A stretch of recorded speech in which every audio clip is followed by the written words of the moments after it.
Hi guys! For today's video ay i-repair ko ang aking mini dress. Dahil nga hindi na ako masyado nagsusuot ng ganitong klase ng damit. Ito nga pala yung dati kong sinusuot nung ako'y nagbubuntis sa aking panganay. Abay halos 4 na taon na ito.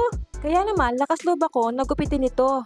Mapag-aralan na rin at malaman kung ano talagang kalalabasan ng aking gagawin. Ang una ko ang naisip ay gawing crop top at high waist short. At ito na nga ang aking tinatahi, ang crop top.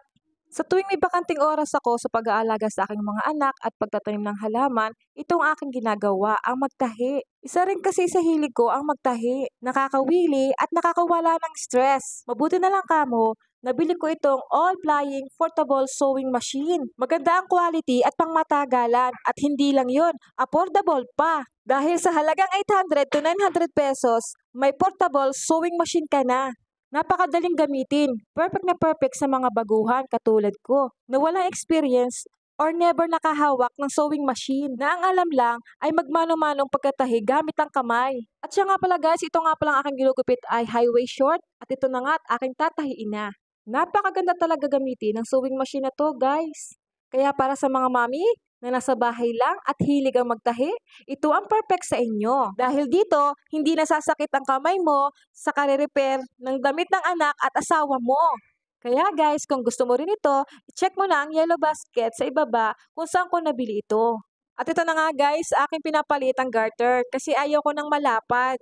At sa tinahi ko ang short, lalagay ko na ang garter gamit ang portable.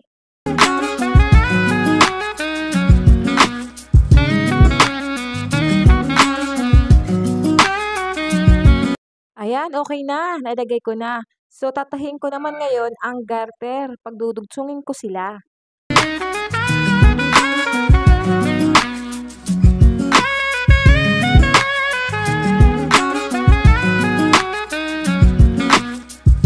Ayan, okay na. So, kailangan nating ilak ngayon to.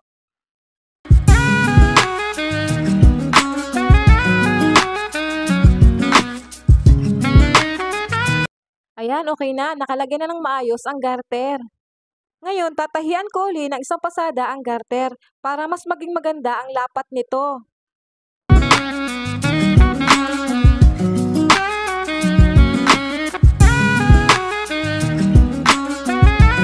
Dadan! At ito na nga resulta ng aking dating mini dress. Nagawa ko rin ang mini crop top at high waist short.